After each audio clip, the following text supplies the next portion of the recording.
Try again.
Hey,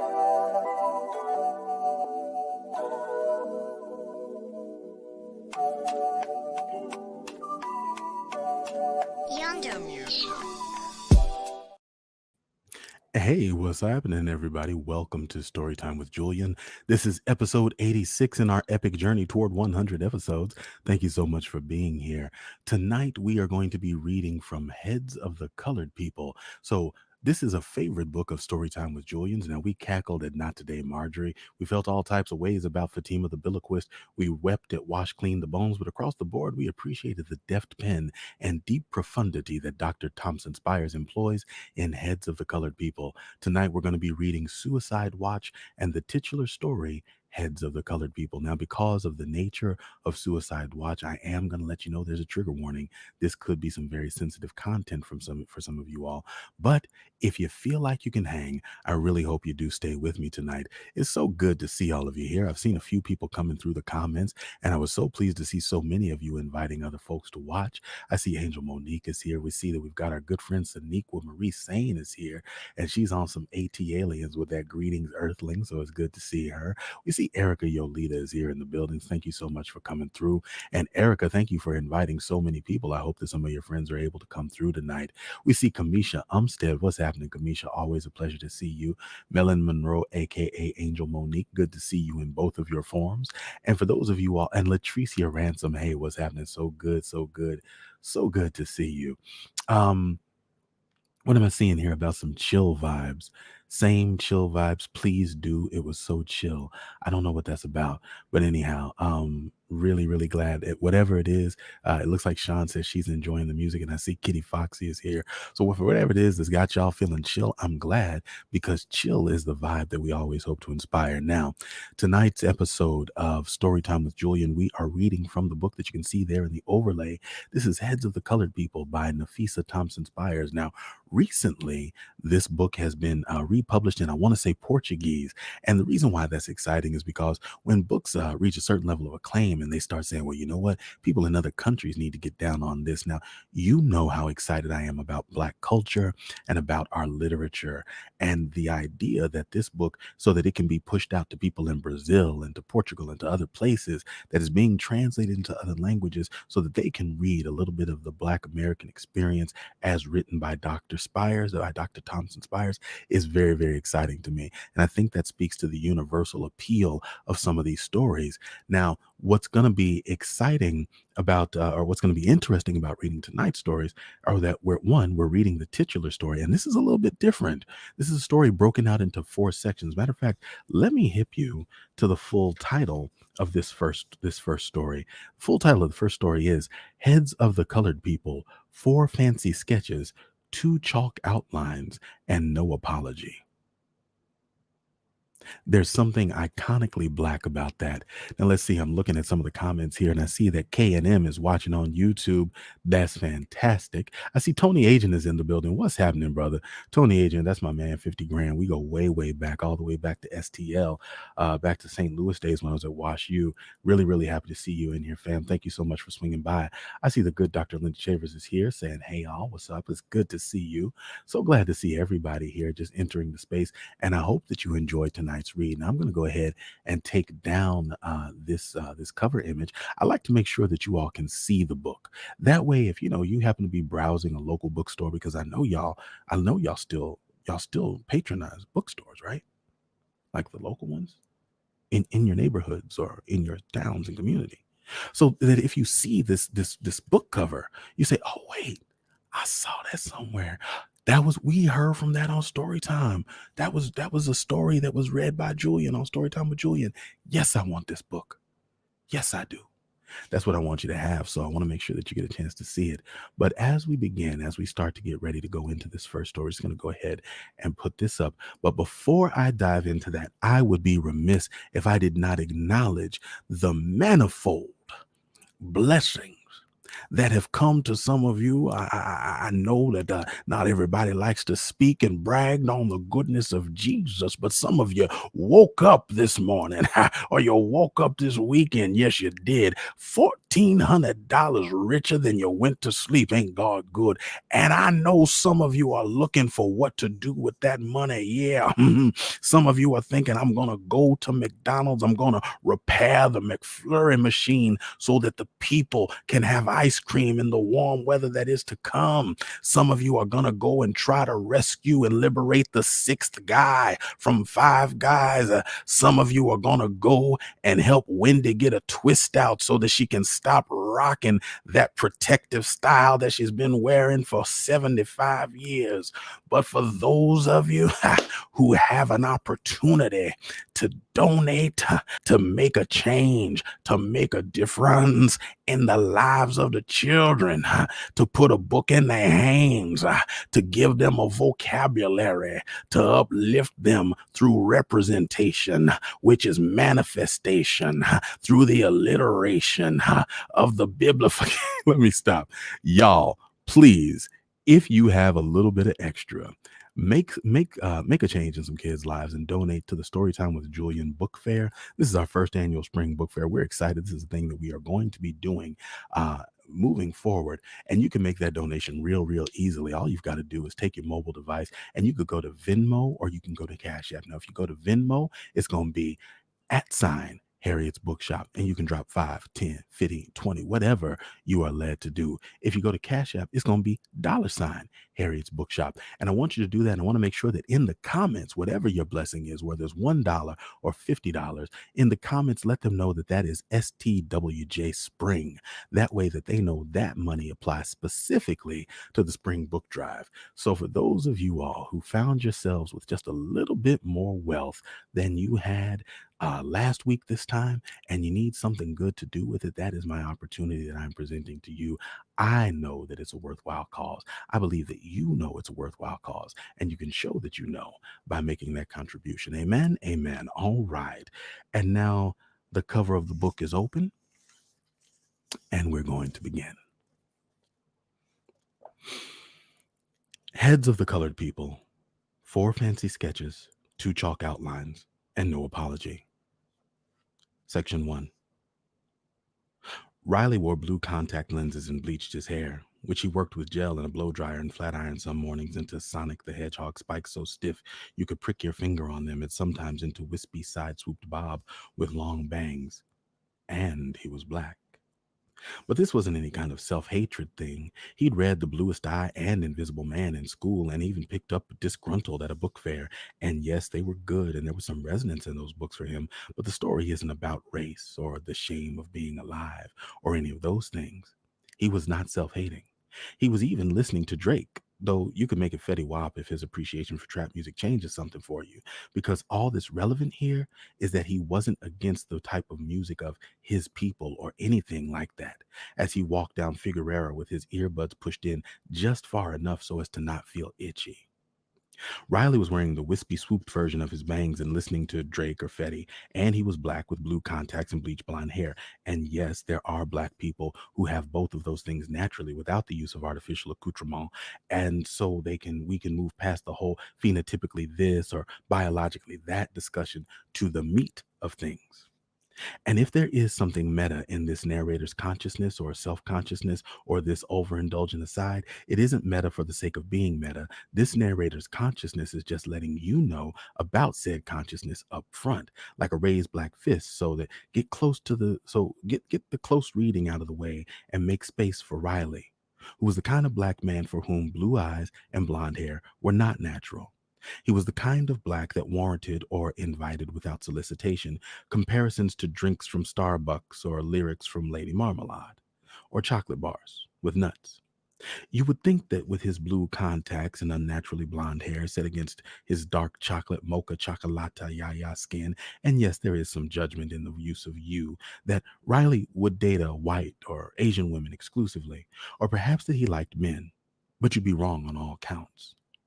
As Riley was straight and he dated widely among black women, and he was neither in denial nor on the down low, nor like John Mayer, equal opportunity and united colors of Benetton in life, but separate as the fingers of the hand in sex, nor like Frederick Douglass or many others working on black rights in public and going home to a white wife. And there is no judgment against Douglass here, just facts for the sake of descriptive clarity. Riley liked black women, both their blackness and their womanness, and the overlap between those constructs. Nor was Wyatt Riley queer phobic or the type of man to utter no homo in uncomfortable situations, because Riley was comfortable enough, if enough expresses a sort of educated awareness. There is so much awareness in these two paragraphs that I have hardly made space for Riley, who, in addition to black women, liked cosplay, dressing up as characters from his favorite books and movies, and Doctor Who and Runoji Kenshin and the Comic Love Convention, and especially Death Note, his favorite manga and animated series. And though that day he was dressed as Tamaki Suo, per his girlfriend's request, in skinny periwinkle suit with a skinny black tie, his appearance gave him the flexibility to, on other occasions, dress as Kaisi Ryuta or Naruto, or if he was feeling especially bold, Super Saiyan. So it was bothersome then to Riley Tamaki as he walked toward the Los Angeles Convention Center when Brother Man at the corner of Figueroa and 15th, not to be confused with the original Bruh Man, whose actual origins or current whereabouts are unknown, but Bruh Man's gradiated type, this particular yet stock Brother Man, accosted Riley after he brushed away the pamphlet Brother Man was trying to hand him and put his hand on Riley's shoulder and ventured to violate Riley's personal space even further by using that large hand with cigarette-stained fingernails to turn Riley toward him.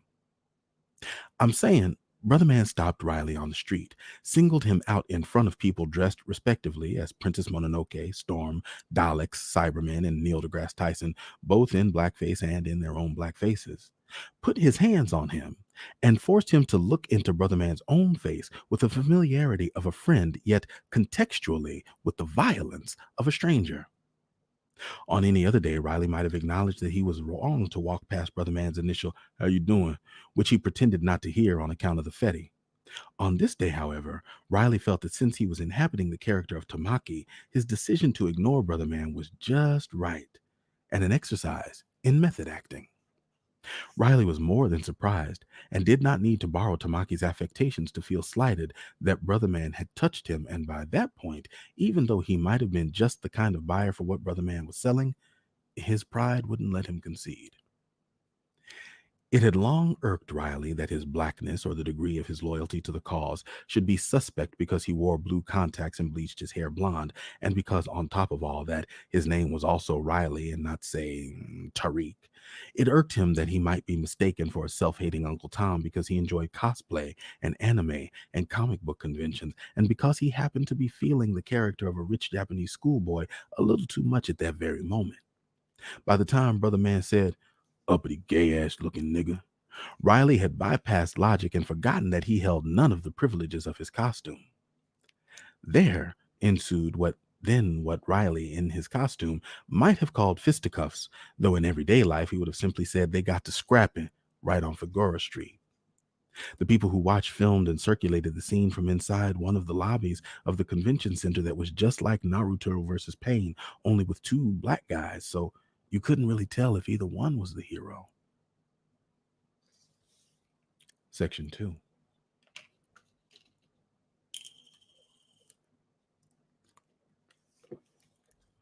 In truth, Brother Man was burly but not violent and rather liked to regard himself as an intellectual in a misleading package. If he could have made a wish before the end of that day, it would have been that he too had worn a costume to soften the effects of his image.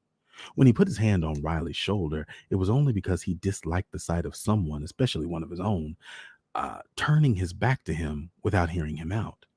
It was also because he needed to promote Brother Spawn and had thus far convinced a meager 4 passersby to buy a $4 copy that day, and because Brother Man felt unapologetically that black people should stick together and that blue-eyed wig-wearing brother in the purple suit should have at least acknowledged him with a nod, if not a handshake or a "how you doing?" Though in the aftermath, people would call his papers religious tracts, indoctrination materials, and some kind of gang documents. Brother Spawn was Brother Man's self-published dystopian comic series set at Pasadena City College, where he first learned of Octavia Butler and her work. The comics were hand drawn with the dimensions of a postcard, though he also hoped to sell broadsides featuring a poem he had written. Brother Man, aliases Kyle Barker, Cole Brown, Overton Wakefield Jones, Tommy Strong, and pen name Brother Hotep, was selling the postcards comics illegally. He preferred the term without official city permits, between a food truck and the juice cart on that day. On other days, he sold them near Century City Mall in Ladera Heights, in Little Ethiopia, and as far as Inglewood. That day, he banked on the convention center's comic love traffic and the potential readers it might attract, boasting to his girlfriend earlier in the morning that he would probably sell out, even when one of those official tables in the convention center. Watch. And though he would say that he was not usually the type to call Riley a sellout or an Uncle Tom, that day, Brother Man, real name Richard Simmons, yes, Richard Simmons, could not handle Riley's refusal to acknowledge him or his art. He could find reasons to dismiss the hundred or so people in costumes, some speaking English, some other languages, who shook their hands no at the laminated mock-ups he tried to show them. But he could not abide a black refusal, especially one from a black guy in a Japanese prep schoolboy costume, the very kind of audience Brother Man hoped to cultivate. Thus, when he put his hand on Riley's shoulder, he never meant to hit him, and if he could, Brother Man, hereafter Richard, would have imagined that Riley didn't plan to fight him either. And neither man ever would have thought that amateur karate, pronounced in authentic Japanese accent, karate, would be involved, their arms flailing and legs kicking out in poorly choreographed mortal combat. Section 3. On his way to a meeting, Kevon stopped at the street art bake shop in St. Louis to purchase a vegan brownie for himself and a purple cupcake with tiny candy hearts for his daughter Penny, who was with him for the weekend. The whole shop was lined with canvases of various sizes, painted by the owners and sold from the bakery, which served as a gallery and community meeting space. Tiny vases holding local flowers adorned each table. Kevon wore a black t-shirt that said in white letters, "F your respectability politics." He liked the irony of the word F instead of the actual F word, but he still debated whether it was better to change your to yo. He wasn't sure if anyone understood the stakes in these decisions or in any of his other art, which he sold online, from his car, and occasionally from a small suitcase in the barbershop on Washington Avenue. He had 1 hour left with Penny before her mother would pick her up, so Kevon could meet a potential business partner and pitch an idea that he couldn't shake. He chose a table in the middle of the nearly empty shop with yellow and green flowers in the vase. "She's a superhero," Penny said, pointing to the largest canvas on the wall adjacent to the bakery case and inhaling another glob of frosting. The frosting accumulated at the corners of Penny's smile, but her tongue missed those spots each time it swept her mouth. She's, you know, she's cute. Daddy can teach you to paint like this," Kevon said, passing Penny a napkin across the table. Kevon wasn't a vegan, but he supported Black businesses and Black art and regarded sweet art as a place where his own work might one day be represented. The t-shirt sales provided him a stash of petty cash, but Kevon had only sold 3 paintings, and that grieved him. He supported his daughter Penny with a court order and a real job as a UPS delivery man, but he always took care of my responsibilities.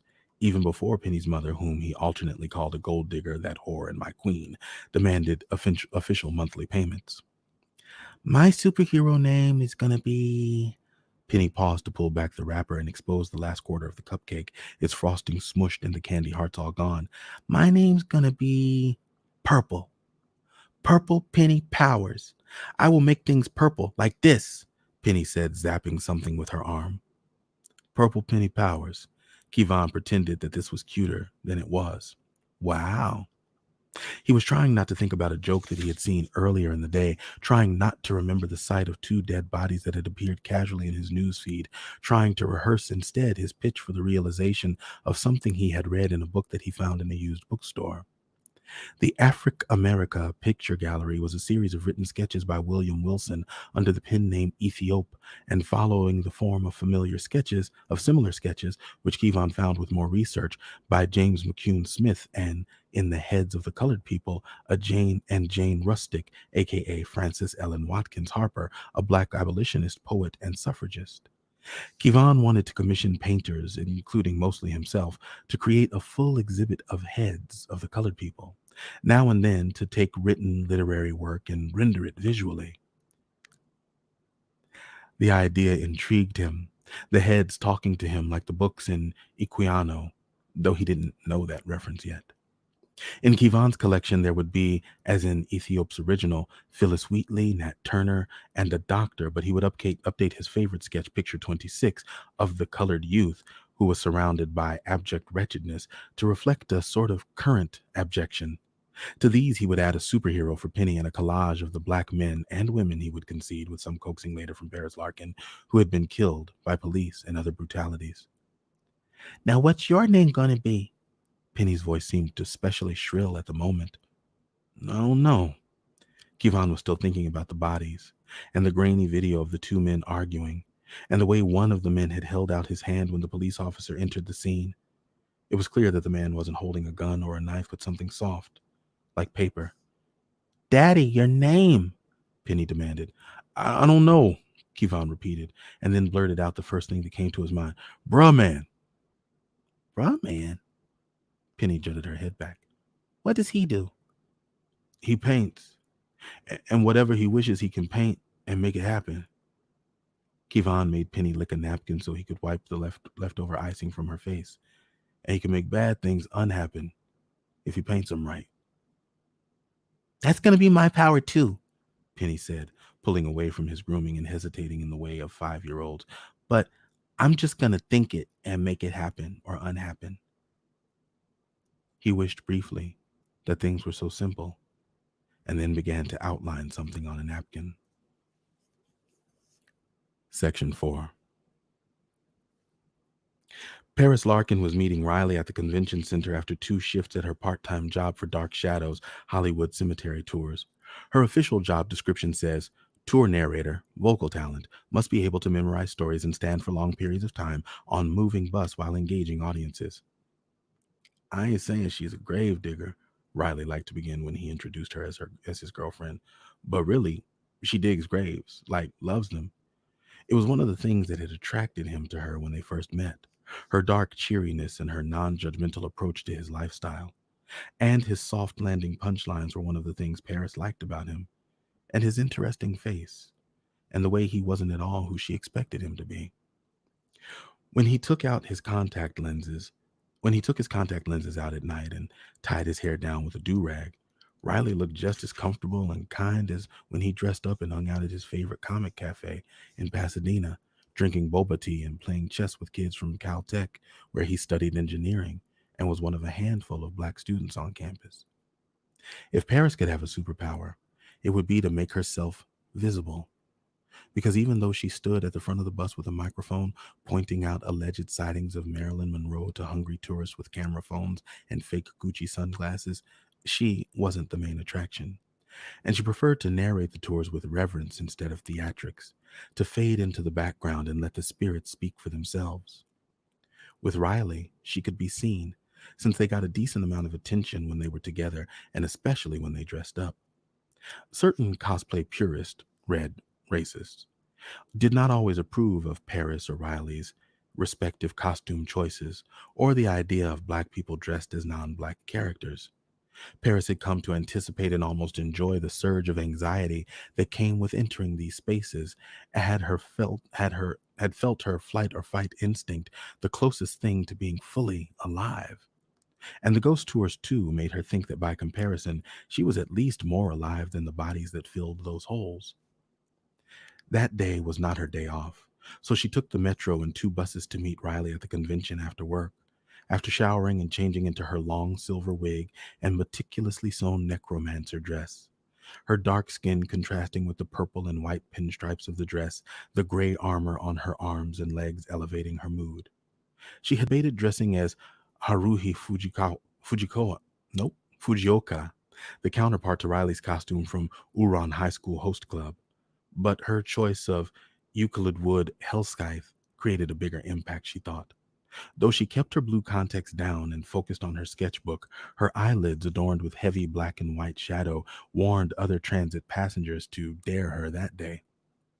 When Paris entertained visitors from out of town, or when she and Riley caught the spirit, she liked to ride the Metro link from Highland Park to Glendale to visit Michael Jackson's mausoleum, which you couldn't exactly get close to, but which still sent a melancholy shiver through her and her guest. During most of her time on the bus or the Metro link, Paris drew Riley and many other people. You could call her a sketch artist, though not in any official paying capacity. She called her sketchbook a collection of heads, for she never drew bodies, and anyway, Paris was light-hearted and laughed frequently, showing the gap between her teeth, not nearly as morbid as her job and her curated heads made her sound. She called Riley fuzzy lumpkins, and he called her bubbles. She was listening to Say My Name, attached as she was to all things 90s, even though she was 19 and had been born after Tupac and Biggie were already dead. That morning, Paris had watched reruns of Martin and laughed at a character's pleas for a wish sandwich. In the 90s, she felt, and you should feel in for yourself a kind of longing here, something melancholy, plaid, flannel, but not overwrought. It isn't true, at least not in Paris's case, that you can sense what the future holds. That day, she had said jokingly, in an excuse of character acting, avoided pronouncing Riley's name near the word death or the graveyard or while dressed as Euclid would, lest she kill him. But no psychic, metaphysical force warned her to tell Riley not to go to Comic Love, or to avoid arguments without spoils, or to immediately put his hands up when instructed to do so. Nothing told her, still humming Say My Name in her best humming voice, not to walk toward the large crowd of flashing lights, police cars, and costumed and uncostumed bystanders. Her stomach urged her to look away when she got close enough to be sickened, but she couldn't then. She didn't feel more alive from the surge of panic in her body or in comparison to Riley on the ground. Years later, she would regret not drawing the offending officer that day. Since then, she has sketched his face over and over, penciling his name and image in her notebook as a sort of plea, saying it aloud, wishing that she, like Euclid would, could pronounce the names of those she wanted to die and make it so. When an artist named Kevon Peterson wrote to her about a project he wanted to finish, really, to finally begin, Paris was glad for her sketches of Riley. Part 5. A well-read, self-aware, self-loving black man with blue contact lenses and blonde hair and a periwinkle suit was shot down in Los Angeles after a reportedly violent altercation with a well-read street promoter who was also shot after police officers answered a complaint. Who was also shot? Here signals the afterthought that was Brother Man, Richard, because he was not the one with the blonde hair or blue contacts or in any way exceptional except for his size and the things he had overcome, too many to name here, and his comic books. And you should fill in for yourself the details of that shooting as long as the constants, unarmed men, excessive force, another dead body, are included in those details. Hum a few bars of Say My Name, but in third person plural, if that does something for you. A few more points I should not leave to the imagination in the chalk drawing on 15th. You can see Riley's leg kicking out like Spike Spiegel, and an additional rectangle above the outline of Richard's hand, where he might have held his comic books or a laminated mock-up. The picture the Associated Press chose came from a Throwback Thursday photo that Riley had posted on social media, a picture of him in a costume from an undergrad party at which he wore an oversized blue shirt and a bedazzled blue bandana over cornrows. His mother and girlfriend Paris explained repeatedly that he was not dressed as a thug, but as 90s Justin Timberlake. Brother Man's picture was an old mugshot, accompanied by a story that emphasized a criminal charge from 5 years ago for child support non-payment and tax evasion, and his penchant for false names. Both men's families would say the pictures didn't say anything, that that's not how anyone who knew them would remember them. The Neil deGrasse Tysons disagreed over the number of gunshots they heard. The one in blackface said 10, while the one with a brown face called black said 13. The autopsies would not conclude. but there might have been marijuana in Riley's or Richard's systems at some point. Part 6. I think a cop shooting is too melodramatic when the story was interesting on its own, and my preoccupation with race is perhaps overdone. But it was O'Connor, I think, who said, and I say I think here more as a device to affect a sort of nonchalance when I know, in fact, I know she said, everything that rises must converge, or something like that, serving as another affected clause. But that makes the ending sound intentional or overdetermined when it wasn't, though I believe, I know, it was Donica Kelly who said, the way a body makes a road, or in this case, an outline, impression. How to end such a story, especially one that is this angry like a big black fist. The voice is off putting. All the important action happens off screen. We don't even see the shooting or the actual bodies or the video. Like that one guy in Fiction Workshop said, meta is so 80s. The Missy Ambi is cool, but overdone. This is a story of fragments, sketchers. Dear author, thank you for sharing this, but we regret. I can see that it might have been so much more readable as a gentle network narrative with the cupcakes and the superheroes and the blue eyes and the 90s image patterning. But I couldn't draw the bodies while the heads talked over me. And the mosaic formed in blood. And what is a sketch but a chalk outline done in pencil or words? And what is a black network narrative but the story of 1 degree of separation, of sketching the same pain over and over, wading through so much flesh, trying to draw new conclusions, knowing that wishing would not make them so. And thus endeth the story.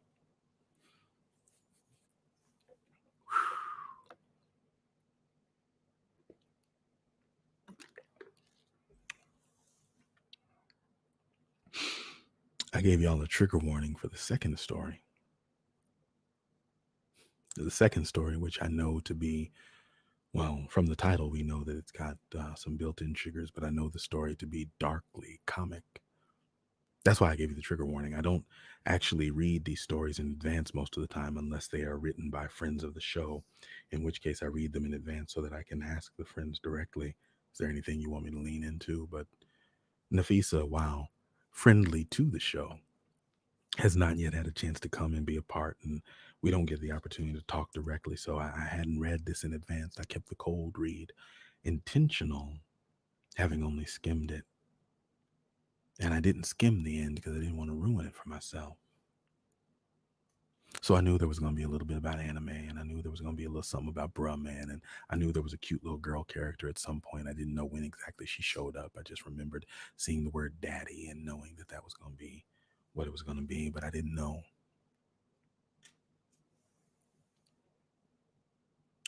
Let's look at some of your comments.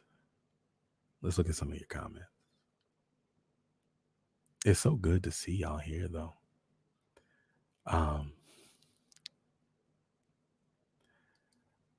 don't know what we just gonna be extra vocal today, huh? Is, but I guess so. Yes, y'all got the pastor voice. That did indeed happen. Let's see. Clever nod to John Mayer. Yeah, I caught that too. I caught that, and it was also kind of a nice again ode to the '90s. Like I love the way that Dr. Thompson-Spires really she really kept that theme running and did so intentionally. Even that little bit where she said, "Hum a few bars of Say My Name, but do it in third person plural, if that does something for you." That was brilliant. Latricia liked the extra bass and no homo because it seems like brothers get all kind of extra bassy when we want to make sure that there's a reason that there's not a seat between me and my boy at the movies. It's just that it was crowded. You know what I'm saying? Like normally, everything has to get a little bit lower when we feel like we got to explain ourselves. Said the brother who wears beaded jewelry and necklaces and lots of pink and purple. Erica Yolita Goodman was feeling all the anime references, and I kind of thought you would. Latricia's recognizing the blurred that is there, and Gwen says that this is one of her fave stories. Well, I'm really glad that we got a chance to read one of your faves out loud on the show, Gwen. That's actually one of my favorite things. Is I love having the opportunity to share something that's. I love introducing y'all to new things, but when it's something that's already your fave, I love having the opportunity to add my little 2 cents to it, so that this is your fave as read by Julian, so you get kind of a different feel for it. So I hope that I did some justice to a story that you already love. Not Brother Hotep. Oh yes, very much Brother Hotep. And karate. Yeah, yeah. No, we all about that karate. For real, for real. Let's see. Saniqua says that this exploration of Black identity is scrumptious, filling, and fulfilling. We barely end, and I am. Oh, and then things change, don't they? But it was really a beautiful look and close examination of how we define and try to define blackness within ourselves and for other people, and the odd limits that we put on blackness, right? Y'all feel me what I'm saying? This part right here, a gold digger, that whore, and my queen. Yeah, yeah. I can't even. I cannot tell you how many times I've heard purists constantly tell black folk that they can't or shouldn't cosplay. Disgusting. Listen, I love seeing black folk in cosplay. I love seeing us portray black characters. I absolutely do. But I love seeing our takes on everything else that they have there. And what I really hate hearing is when somebody's like, "Oh, you're Black Loki." No, motherfucker, I'm Loki. Because Loki's fictional. So Loki can be anything that I choose to imagine Loki to be. Loki's fictional. Yeah, the Powerpuff Girls reference here again, linking into that 90s with the fuzzy lumpkin and bubbles. I see that Sean picked up on that, and I like that too. As if only white people can play dress up. Yeah, listen. For as many masks as we wear just to make it through a regular day, when we choose to put on a costume, let us. And then it gets to this part. Damn. Various iterations of damn.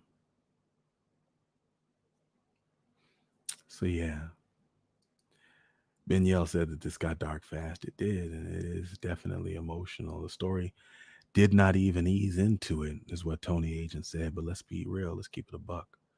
We're never eased into it. 1 minute you're being black, next minute you're black and in danger. And for some of us, that next minute is the last minute. We're never eased into it. The story hits so hard. Erica says, I love this though. I'm thankful that Nafissa made a point to give us a blurred in the fullest extent.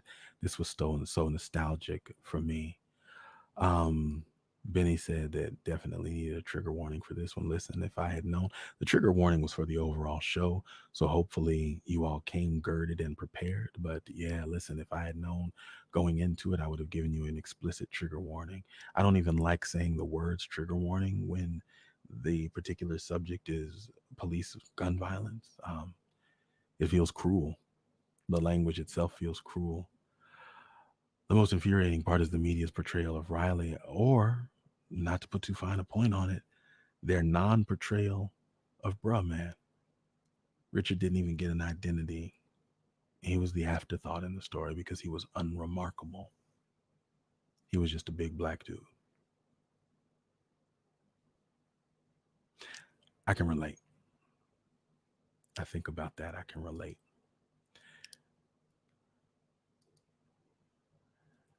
I didn't even catch that, says Saniqua. I was stuck on his love walking up to that scene. Yeah, there's a lot of little things that this story is worth a read. I would encourage you to go to bookshop.org and find our good friends over at Harriet's Bookshop and see if you can't find a copy of Heads of the Colored People and order it from them. I know that our friend Dr. Nafissa Thompson-Spires would appreciate it. And, get it in the Portuguese version. This story is going worldwide now, right?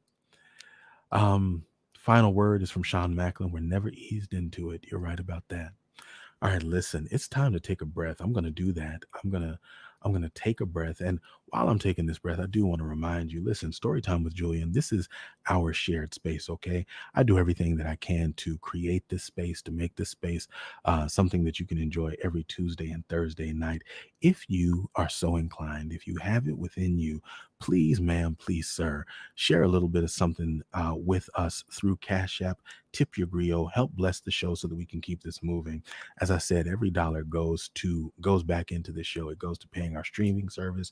It goes to paying for, well, the books that we buy, for any of the other iterations that we do, for donations that we do to other writers and to other projects. All of what you do, anything that you contribute, goes explicitly to the costs of Storytime with Julian. And the majority of that stuff I'm paying out of pocket. I want to say thank you to everybody who gave on last week. I made a similar plea and y'all really stepped up, and you're going to see your name in the credits, but I want to thank each and every one of you for stepping up and hearing the call. It's not a requirement. Obviously, we do this show out of love, but love don't pay them bills, and your contributions can absolutely certainly help. So if you can, please do. Also, while we're talking about it, I'm gonna try and stay about your pockets. I really am. But please, if you can, make sure that you look at that information at the bottom of your screen right now and donate to the first annual Storytime with Julian Spring Book Drive. I got a graphic for it. Got a graphic about it. Want to see it? Here it go. This right here. 100 black books in the hands of 100 black kids. We are $500 away from goal. All right. So honestly, we could make that happen really, really quickly if those of you all who are able would give us a little bit. I'm going to take a quick break and then we're going to get into the second story. All right. All right. Just give me a second.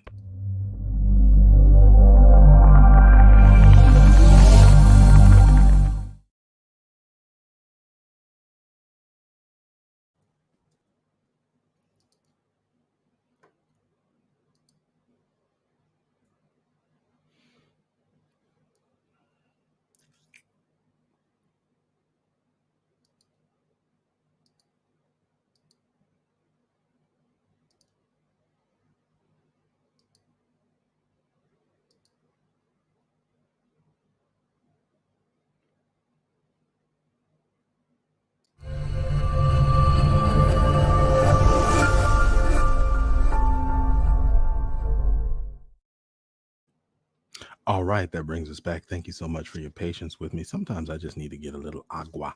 Sometimes I need to dame más aquafina.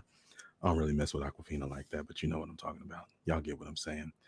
Okay, now wait a minute. Now something weird has happened. I had a bookmark in here for the second story, but I'll be diddly daggone if it didn't go away. So I'm just gonna have to flip to it using my skills of table of contents. That was easy. All right, y'all. Are y'all still with me? I see some of y'all still are. I'm glad and I appreciate all of you who stuck around. And I see Gwen's comments. You're going to tip your griot this Friday. Thank you so much. We will be blessed by you on this Friday. But let's go ahead and get into the second story by Dr. Nafissa Thompson-Spires.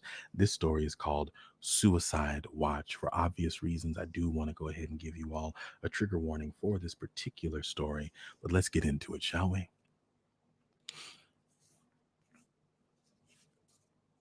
Jilly took her head out of the oven mainly because it was hot and the gas did not work independently of the pilot light.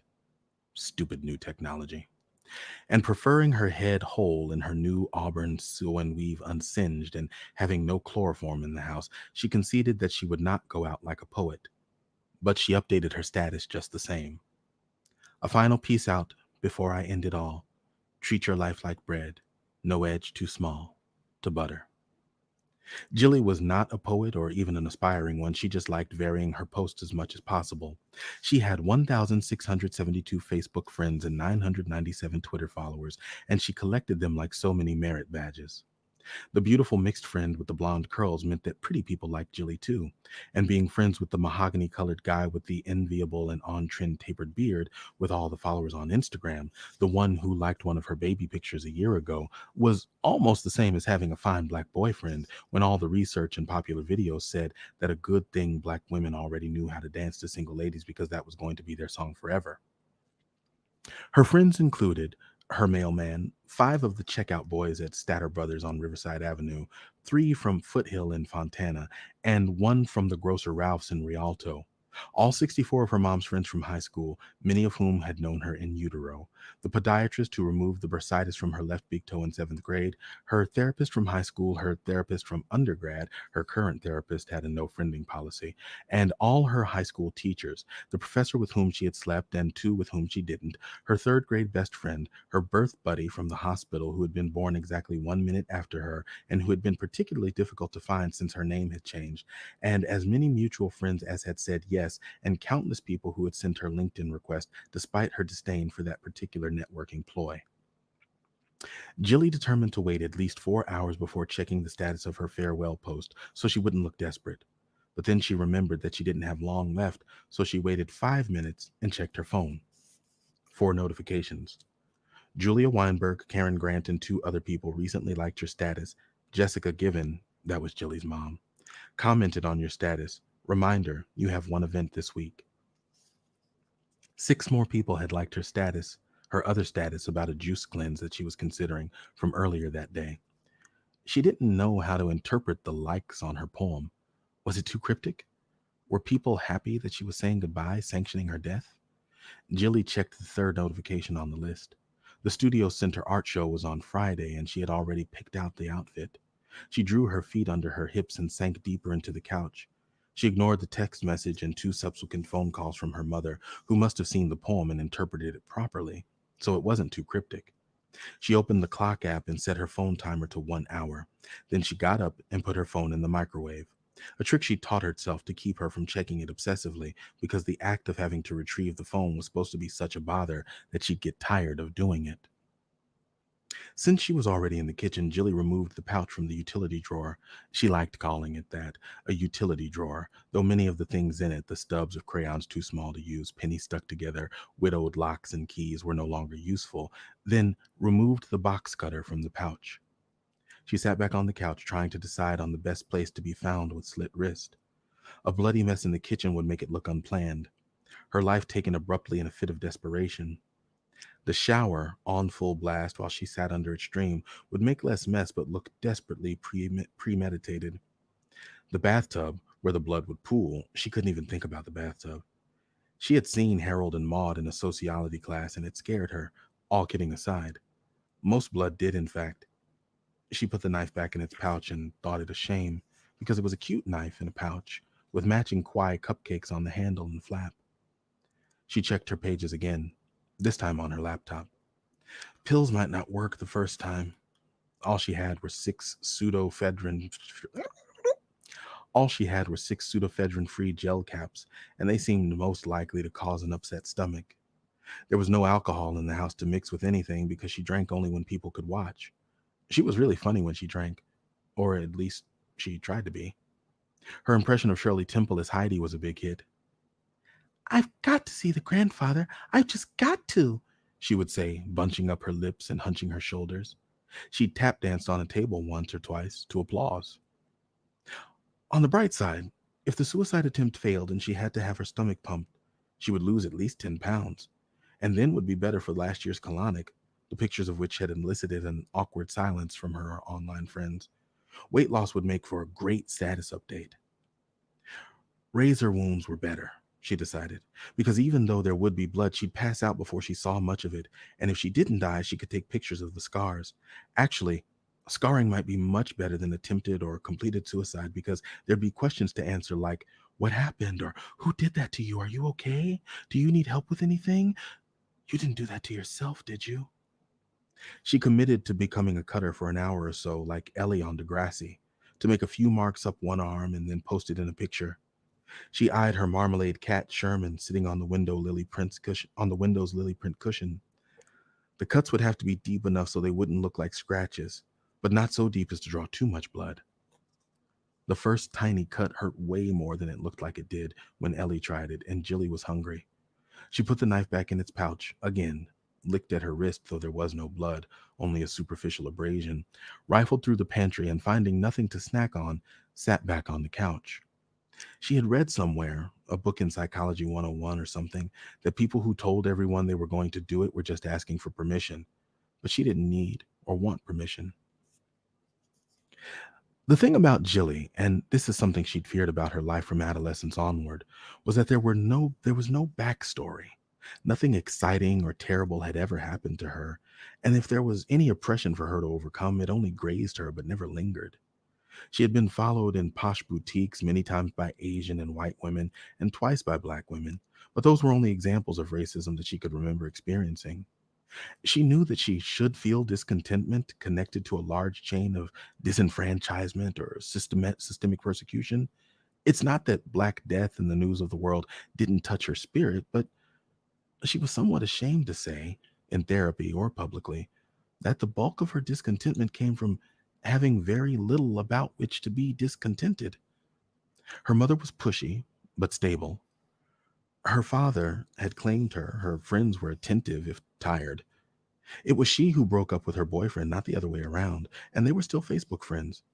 She got a dozen "Are you okay?" direct messages after she changed her status from in a relationship to single. And she had a full network of supportive people, however superficial about most of their interactions. However, let's run it back. However superficial most of their interactions were. The support she lacked felt more fundamental, and she didn't know where to seek it. The picture Jilly posted that day had gotten only 4 likes and 2 comments. Hot. From an acne prone creep she'd known in high school, and "You're welcome" when she replied to his post. Perhaps that was what set it off. Not disregard for the difference between "your" and "your," but the shallow comments.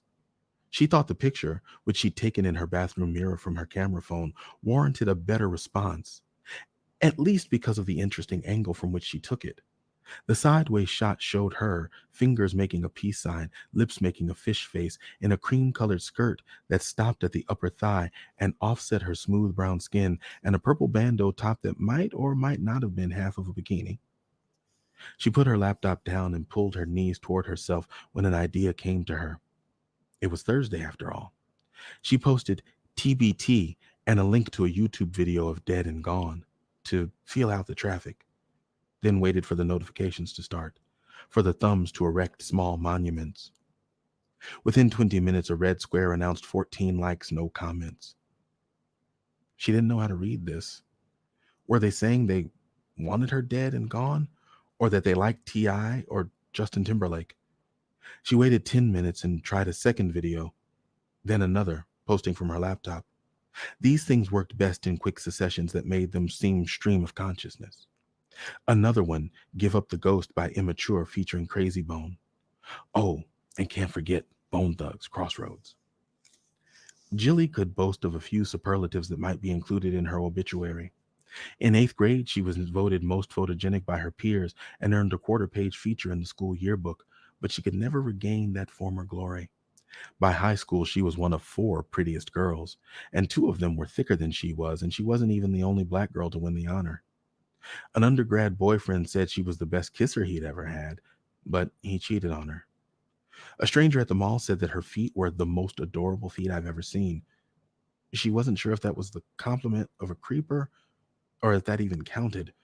What she did have to show of her life, other than what did she have to show for her life other than the near perfections of her appearance?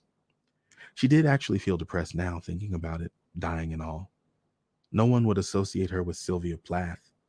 They wouldn't look like the Lady Shallot with her new weave framing her face as she laid on her back in a boat, or even Anne of Green Gables as the Lady of Shallot, or even Megan Fallows as Anne of Green Gables as the Lady of Shallot, because her natural hair wasn't even red. And anyway, she'd read that when black women died, it wasn't glamorous, and people didn't make metonymic literary connections about them, even to lynching, as they did for black men.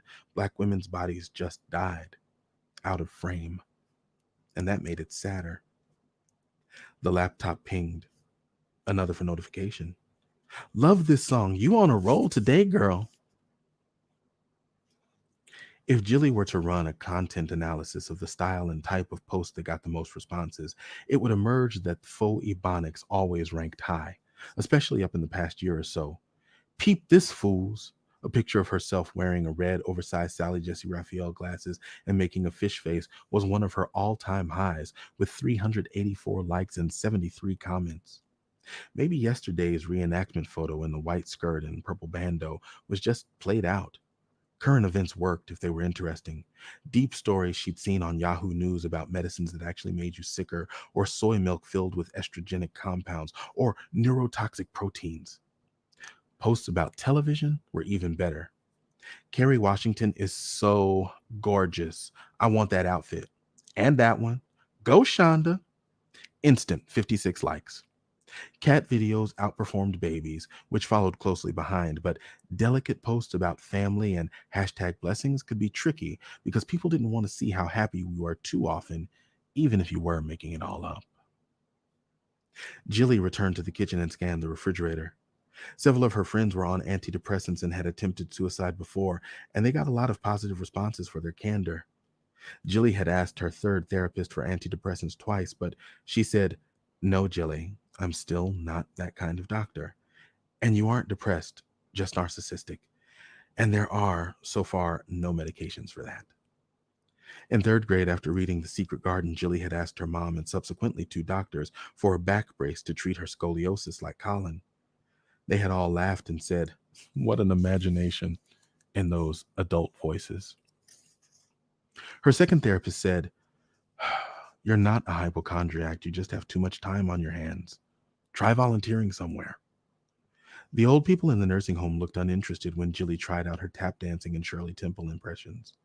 A man with long ear and hair nostrils fell asleep to mid-act, and his snoring was so obnoxious that Jilly paused the show to try and rouse him. Jilly thought going to and posting vaguely about therapy at least left something up to the imagination of her followers. She mentioned her experiences there frequently in her Think About It Tuesday post with captions like, "Who says black people don't go to therapy?" and hashtag therapy. If she mentioned it often enough without saying why she went, people could fill in a sexier disease than narcissism, which you couldn't exactly tell anyone you had because it made you look bad and didn't even have that malignant kind or the official personality disorder. Even her narcissism was pastel pink, kawaii cute. Jilly was really hungry now, and dying of starvation wasn't a quick suicide option. She had a cabinet full of groceries, some even gourmet, but a meal of microwave ramen seemed more fitting for the occasion than, say, chicken tenders and broccoli. She chose one of the Thai-flavored packages from the cupboard. She had forgotten to put water in her ramen a year ago and heated the dry noodles and powder sauce to a smoky black mess that left her kitchen smelling like burned fish for a week, but which made for an excellent photo. 227 likes. During senior year, she'd known a girl named Fatima who had bulimia. And though Fatima didn't otherwise eat dairy, she often binged on big servings of nacho cheese. Jilly didn't envy any of that sickness that made you throw up or poop uncontrollably or look so gaunt that you weren't even pretty anymore. But it did seem that everyone else had a label, that their illnesses got more attention, that there was something chic about them. One of her friends, not online, but her real friend, Carl, from the 11th grade art club at Eisenhower High School, had even died. Yeah, he hadn't asked anyone for permission or left a note. His mother and friends, even Jilly, had wept openly at his funeral. Jilly shivered, thinking about Carl in the closed casket and his mom's eyes, glassy yet hollow. She took out a porcelain bowl which she'd ordered from Etsy, printed with kawaii lollipops. She'd heard people, including Carl's sister, say that suicide was the ultimate act of selfishness, that it left everyone else behind to clean up the mess. Jilly wasn't sure how she felt about that. It was Carl's body and therefore his choice, and no matter how you died, it left a mess for someone to clean up. If Carl had died in a car accident or from cancer, his family would have still asked why, and they would have still been responsible for the funeral arrangements. Jilly chose a porcelain soup spoon with floral printed chopsticks and placed them next to the bowl. Who would make the arrangements for her? Her mother didn't even know her favorite flowers, and she would probably want Jilly buried in an Ann Taylor dress suit with a bedazzled collar. The auburn sew-in weave was cute, but Jilly wasn't sure she wanted to be memorialized in it forever. Who would run her online tribute page or make sure the right people came to the service? And what good was a funeral if she couldn't, like Tom and Huck, witness the mourners and see how much they had all loved her? She chastised herself for the stupidity and chuckled. She was not going to kill herself. Certainly not today. Maybe she should try volunteering again. Try reading to the elderly. She could wear a costume and visit sick children or attractive young men in the hospital. She could start brainstorming the outfits and completing the necessary applications as soon as she finished her dinner. The pictures she would never post. Nothing was more fulfilling, it occurred to her, than giving back to others and letting people know about it. She poured water from the filtered pitcher into the bowl over the dehydrated noodles and powder and put the whole deal into the microwave and pressed start before she remembered her phone. Later, those who mentioned her asked whether anyone had noticed anything different about her. Were there any warning signs? And why did she set the whole house and the poor ginger cat on fire? Why did she use the phone instead of a more traditional way? But in the moment, Jilly saw only the bright crimson explosion. It came in 4 red pops, like notifications, friend requests. And thus endeth the story. Wow. So that was Suicide Watch. And I think you all get the title now. I gotta say, Nafissa Thompson-Spires has a remarkable way of handling these narcissistic characters, these figures who can see everything wrong with the world around them, but not themselves. And we saw it. We saw it before in Not Today, Marjorie. I think a lot of you all remember that story and loved that story. But this here with Jilly was different. This was like I'm torn. I mentioned to you all earlier that this story was dark comedy, and it really is, but it is also, I think, a very rich examination of the inherent narcissism of this social media world, um, and how easy it is to let the world of social media twist our view of the world itself. Someone who I admired very much, who was dear and close to me for a number of years. Um, she had published some things and had very suddenly become sort of the toast of Facebook, which much like what happened to me a little while ago. I wrote one little post that messed around and got viral and got published in the Washington Post and a couple of other places, and all of a sudden I got friend requests from a lot of people, and that false inflation can really fuck you up. It can really get to your head. And I remember this friend, um, she had set the goal of getting to 5,000. And she said, I just accept friend requests from everybody. I accept them from whoever sends them because I feel like just get to 5,000, because once you hit that level, you're going to have broader reach. And then I'll just get rid of the ones who don't fit, and there will always be more.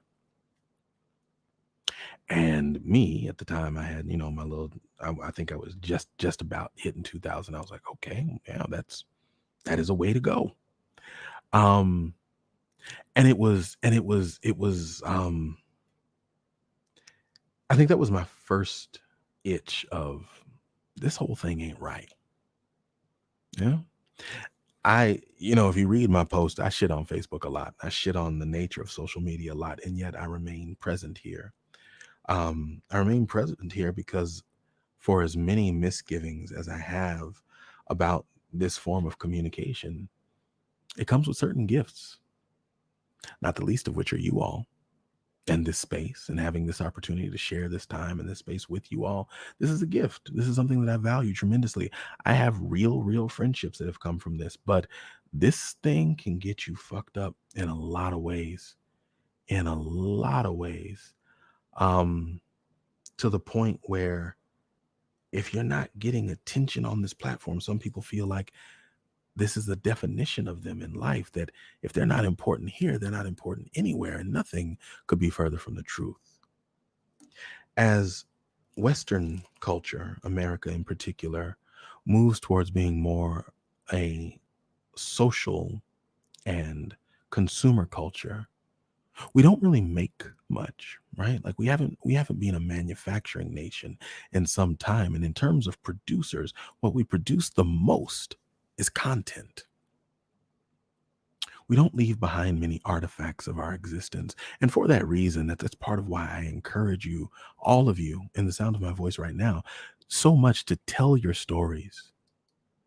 There is more to your being here than what's communicated in 140 or 280 characters, more to your being here than what is communicated in a bunch of snapshots of what you've eaten and where you've traveled, more to you than is communicated in your pithy rejoinders on political and social events. There's so much more to you. And I honestly, for those of you who have come to actually know outside of this space, I'm so glad that I did, because you're so much richer than I could have ever believed just knowing you from what these blue and white boxes tell me about you. You have a much larger, much bigger story to tell. And your story is meaningful, and it is interconnected with the stories of others. There's value in it. And I really, really hope that everybody here right now recognizes that their value is so much bigger than what social media makes it look like. And that social media can also make you forget, like, if you got a lot of friends and you have a lot of clout and you're moderating a lot of groups and you've got a lot of presence, that ain't you, boo. They like your highlight reel. They like your highlight reel. They like they like your jokes. They like your sexy pictures. But don't forget the people who love you. Don't forget that your story extends far past the wings and the reach of social media. Don't let those 5,000 people that you can reach because you've got a platform of sorts redefine who you really are. That's a lesson that I've been learning the hard way. True story. Let me see some of your comments here, and I'm taking a look at the time. I know that it's 11:05 ish, so we're close to the end. But let's see some of what's being said here. Um,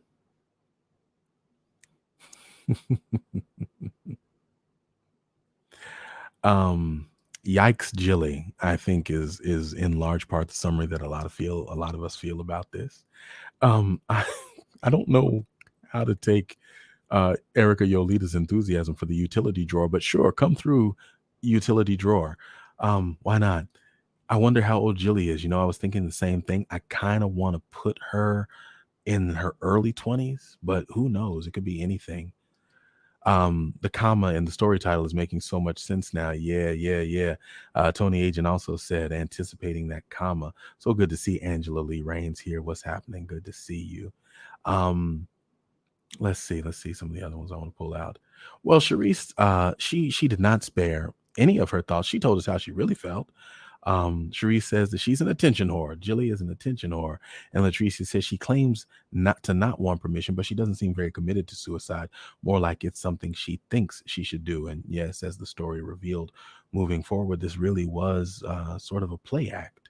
Um, Something that she felt like was the next step. Gwen says that she's definitely attention starved and crying for help. I know the temptation is to do a lot of armchair psychology, and I want to take a moment right here to say this, and for what it's worth, I really hope that you hear me. There's a On YouTube, there's a set of videos that I watch. These cats from the UK. They do like Marvel movies, summaries, and stuff like that. The kind of nerd shit that I'm into. And there's this one cat, his name is Jules, ironically. The group is called Woke Culture. And every time Jules ends his video, he makes a point to remind people that they're special, that they matter, and that if ever they're ever going through anything, if they're having some dark times right now, that there's always somebody that they can reach out to that cares about them, and that they can, even if they just need to, they can hit him up on Twitter. And it's an unusually bright and sincere spot in an otherwise, this blurred, you know, otaku fuckboy shit. And then there's this bright, sincere moment. And there was a day that I really, really needed to hear that. And I told him so. And he hit me back and he was like, I'm really glad. And he encouraged me that if I needed help to go to some of the right places for it. It's easy for us in this story to read into what Dr. Spires has taught us about Jilly. But I want us to keep that kind of judgment and that kind of presumption. Let's keep that localized to characters in books, shall we? Because the reality is, you never know what somebody's going through. You never know what horrors somebody is surviving on any given day. The depth and the breadth of someone's story is so much more than we could possibly know until they tell us their story. And so, without that information, if you see somebody that you think is hurting even a little bit, it does you nothing to pay a little bit of kindness and say, listen, I might not be the one to talk to about this, but you matter. And if you're hurting, I would rather that you get help and be here than not get help and not. It doesn't really do you anything to just let somebody know that they matter in the world.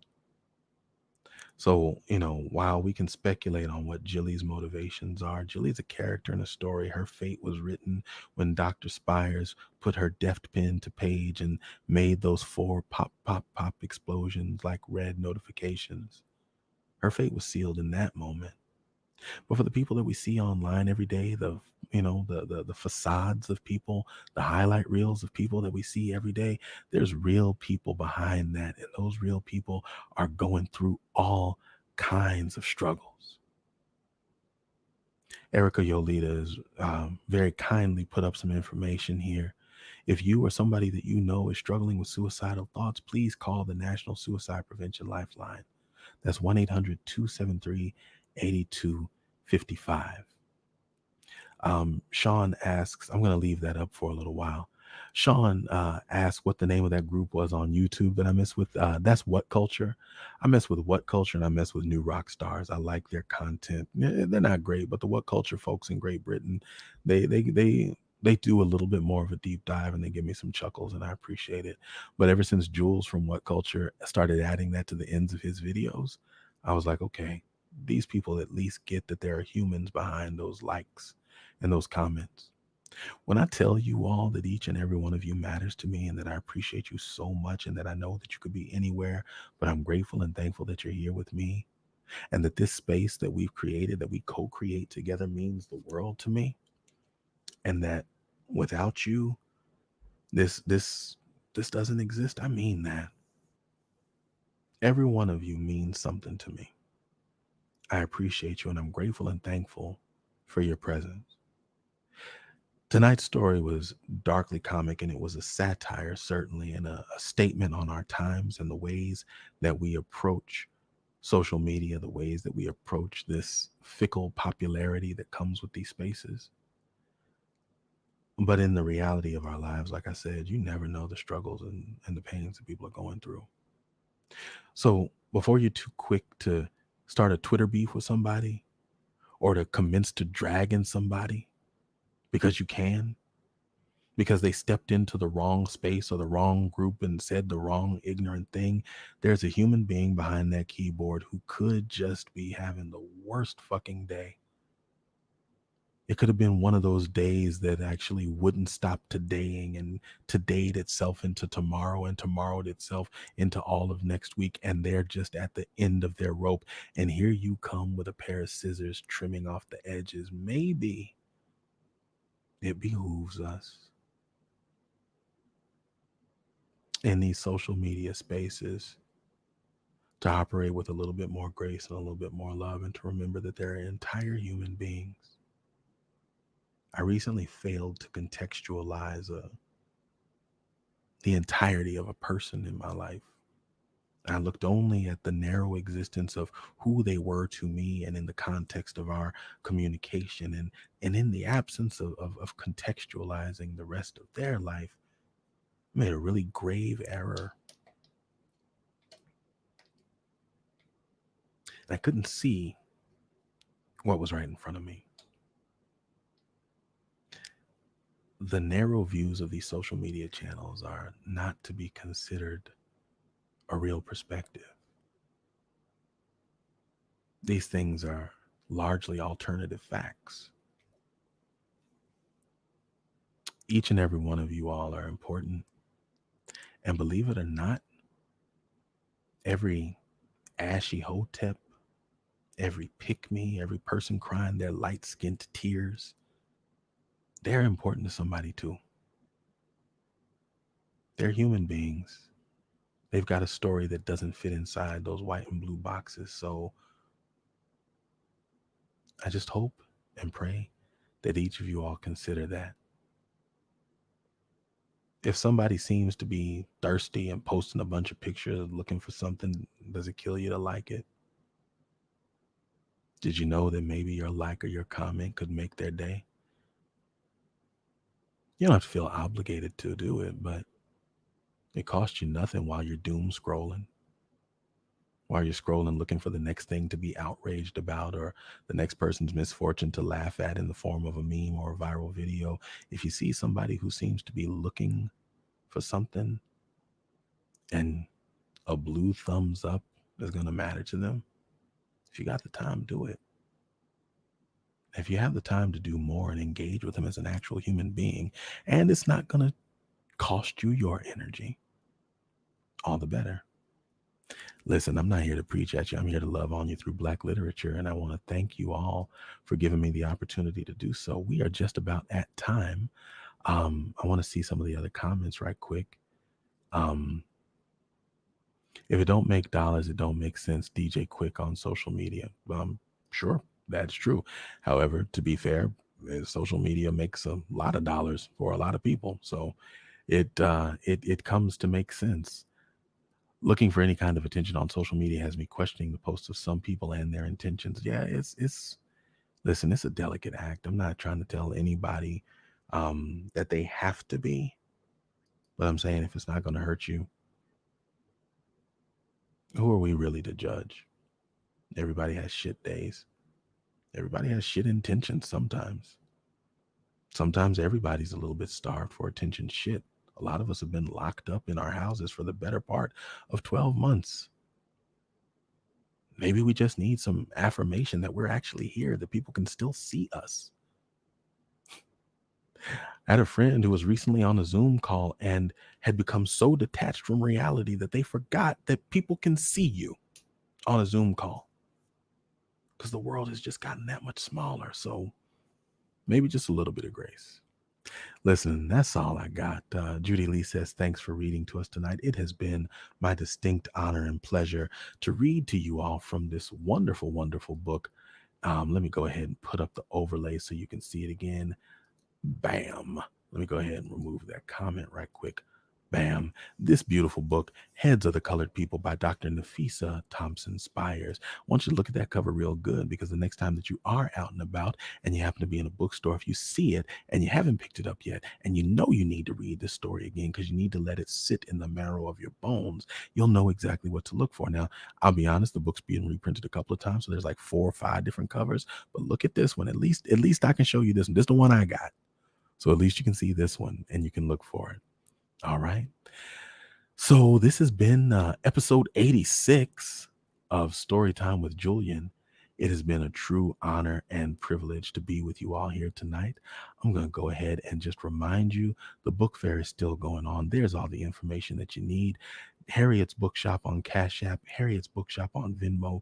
Use the hashtag STWJ Spring.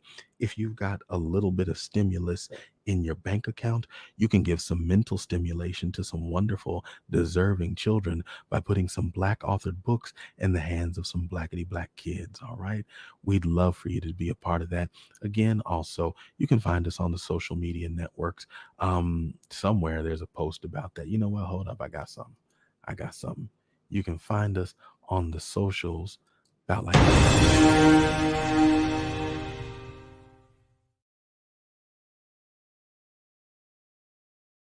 yeah, that's us. And we'll look to see you again on Thursday. I showed a bunch of the new books that we have here on the Storytime shelf. So we're going to crack open one of those. I don't know which one it's going to be yet. I'll be as excited as you are to find out. But this has been the end of Storytime with Julian. I'm going to ask that you stay tuned for the credits. And if you were one of the wonderful, wonderful, much appreciated people who tipped your griot last week, you are so appreciated. And look for your name there. All right, y'all. Peace.